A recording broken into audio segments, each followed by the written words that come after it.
Dubai থেকে order করেছে এই কেকটি।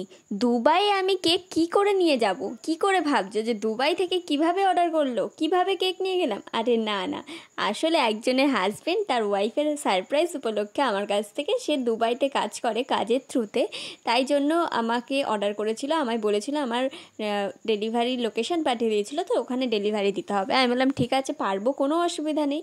তো দেখো কতগুলো রোজ নিয়ে এসেছি আমি, ব্যাঙ্গালোরি রোজ। তো সেগুলো আমি সাইজ করে কেটে নিয়েছি, আর জিপসিগুলোও কিন্তু সাইজ করে কেটে নিয়েছিলাম। তো একে একে দেখো আমি বসে নিয়েছি। একদম সিম্পল ছিল কেকটা, কিন্তু এত যে দামি, এত লাখ টাকার কেক, এটা তোমরা কেউ বুঝতেই পারবে না। তো যাই হোক, আড্ডা মারছিলাম। তো এই কেকটা কিন্তু এক একটা রোজ ছিল 60-70 এরকম প্রাইস ছিল। তো ভাবো একটা কেকে কতগুলো রোজ দিয়েছি, আর সেগুলোর প্রাইস কত, তাহলে কেকের দাম কত হবে। তো যাই হোক, আর সাইড দিয়ে কিছু লেস বসিয়ে নিয়েছি। আর যে দেখেছো কিভাবে ডিজাইনটা করেছি, তো একে একে আমি প্রত্যেকটা সুগার বল বসিয়ে নিচ্ছিলাম এটা দিয়ে। তো যাই হোক, এই লুকটা কিন্তু একদম সিম্পল ছিল, কিন্তু দেখো কত গর্জিয়াস, কত সুন্দর লাগছে কেকটা। আমার তো খুব ভালো লেগেছে। তোমাদেরও কেমন লাগলো অবশ্যই কমেন্ট করে জানিও। আর যাই হোক, দেখা হবে নেক্সট ভিডিওতে। ততক্ষণের জন্য টাটা, সকলে পাশে থেকো আর এইভাবেই আমার সাপোর্ট করো।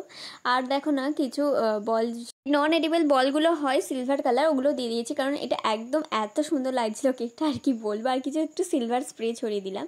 তো তোমরা দেখে কিন্তু অবশ্যই জানিও কেকটা কেমন লাগলো। আর এই হলো কেকের ফাইনাল লুকটা। আমার তো খুব ভালো লেগেছে, তোমাদেরও কেমন লাগলো অবশ্যই জানিও। বাই।